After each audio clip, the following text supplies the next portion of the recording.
اللہ کا کرم کیا ہے؟ پسند اور ناپسند ہر حالت میں رجوع اللہ تعالیٰ کی طرف ہی رہے تو یہ اللہ کا کرم ہے۔ گھر، گاڑی، عزت، شہرت کے باوجود اگر رجوع اللہ تعالیٰ کی طرف رہے تو یہ کرم ہے۔ اگر زندگی میں غم، پریشانی، مشکل آ جائے پھر بھی رجوع اللہ تعالیٰ کی طرف رہے تو یہ کرم ہے۔ کسی نے کیا خوب فرمایا ہے، اگر تم نے نفس کو طاقت دی تو یہ کرم نہیں، نفس پر غلبہ پایا تو یہ کرم ہے۔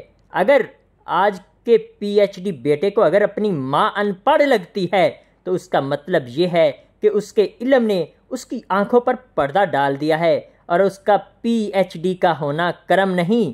اگر آج بیٹا امیر ہو گیا ہے اور اپنے باپ کو غریب لگتا ہے، یعنی اس کو اپنا باپ غریب لگتا ہے، تو اس کی عمارت، اس کی کار کوٹھی، اس کے جو دماغ کے اوپر جو دولت چڑھی ہوئی ہے اس کی آنکھوں پر پردہ ڈال رکھا ہے، اس کا امیر ہونا کرم نہیں۔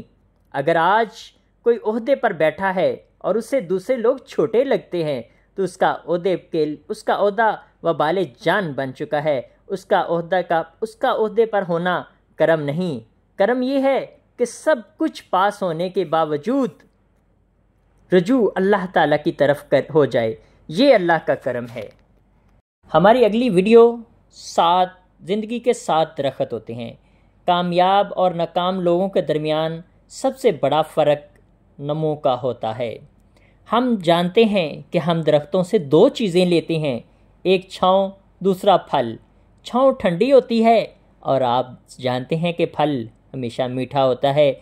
جس باغ میں، جس علاقے میں جتنے زیادہ درخت ہوں گے اتنا زیادہ موقع ملتا ہے کہ وہاں پہ پھل بھی زیادہ ہوں گے، وہاں پہ سانس لینا بھی آسان ہوتا ہے۔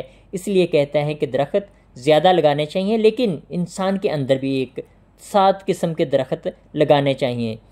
اس شخص کی زندگی میں راحت اور اطمینان ہوگی جس کی زندگی کے آنگن میں یہ 7 درخت ہیں۔ لوگ زندگی میں 7 درخت نہیں لگاتے۔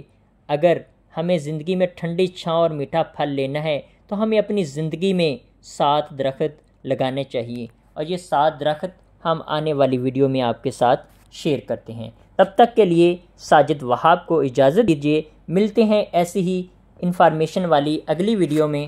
تب تک کے لیے اللہ حافظ۔